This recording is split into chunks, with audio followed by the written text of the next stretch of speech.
やっほやっほ、イヤホン買ってるかい？今回はヘッドホンだけどな、ふぐみかんのレビューの時間だよ。さて、今回紹介するのは、ヘッドホン、1モアとライデント。ワンモアは、スマートフォンで有名な、シャオミ系列の上位オーディオブランド。その中でも上位に位置するヘッドホンが、このトライデントだ。そう言うとべらぼうに高いのかとも思うけど、頑張れば買える2万円程度の価格でまとまっているのが魅力だな。今回は、自腹で購入してのレビューとなる。僕は1万円以上の商品は自腹で買わない。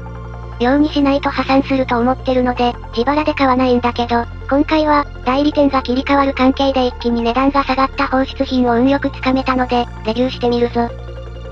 とはいえ、放出品とはいえ、やっぱりきちんと理由がないと買わない。この1モアトライデント、かなり特殊なヘッドホンだ。まず、デザインからして特徴的。中に心をくすぐられまくるデザインは、ポータブルヘッドホンとして重くなりすぎない程度に素材の品質を演出してる。ゴールドというよりコッパーカラーの金属部分と、複雑なハウジングデザインが印象的だな。側圧はちょっと強め。ポータブルも考慮して作られてるので、ずれないように考えられてるんだろう。バンド部分はもちろん金属製の芯が入っていて、安心して取り回せるな。ケーブルは、ヘッドホンには詳しくないんだけど、両出しで 2.5mm プラグによる着脱が可能。ケーブルの耐久性の心配をしないで取り回せるのは、精神衛生上大変よろしいな。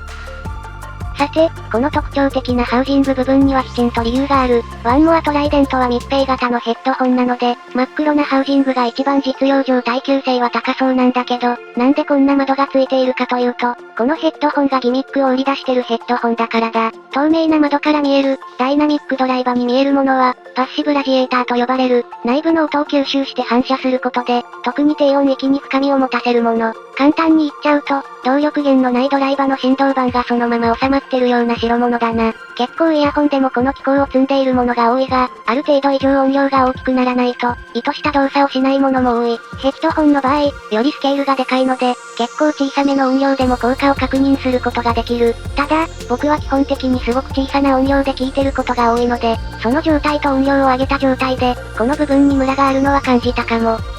メインとなる振動板は、グラフェンコーティングが施されたもの。イヤホンではよく聞く素材で、中国市場で結構多用されてる素材でもある。全体的に曲の雰囲気が硬質になり、高音域のきらめきや切れに全体の音色がフォーカスする印象があるな。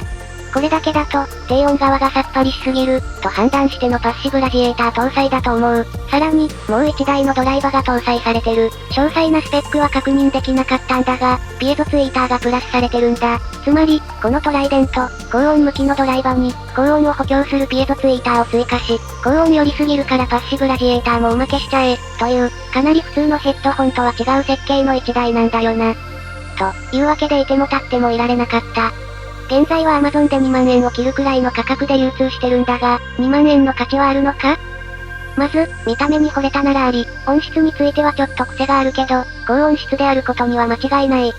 ワンモアは、外観の仕上げが丁寧な機種が多く、例に漏れず、この上位機種、トライデントだって、上質な外装を持っている。金属部分のみならず、プラ部分の質感も上質なので、外観の品質に関しては安心しなくて大丈夫だ。その上でこのデザイン。外観で買っちゃう人がいても納得だな。ケーブルも布巻きで、取り回しやすい太さ。外でつけてる人がいても違和感はないな。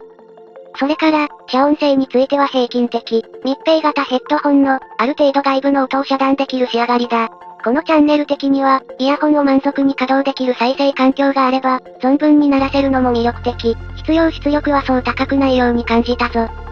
で、音色なんだけど、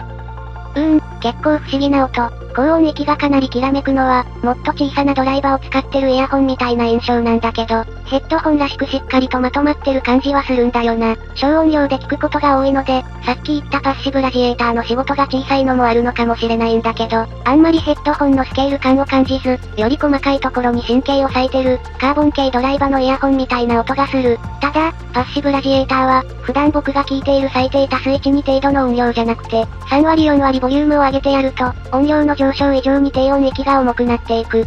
この状態だと、高音域がきらめく強調が施された、面白いヘッドホン、という印象になるな。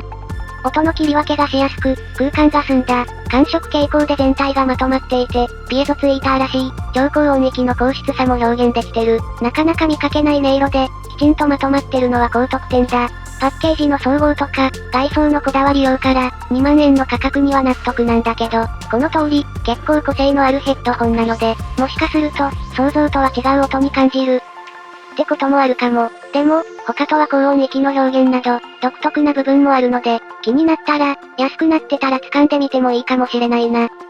と、こんなところだな。悪くはない。悪くはないよ。ただ、王道とはちょっと違う感じもする。海外兄貴の絶賛レビューも随分流れてて、この音を求めてた。って人も多いみたいだな。果たして、あなたにとっては求めてた音色かなといったところで今回はここまで。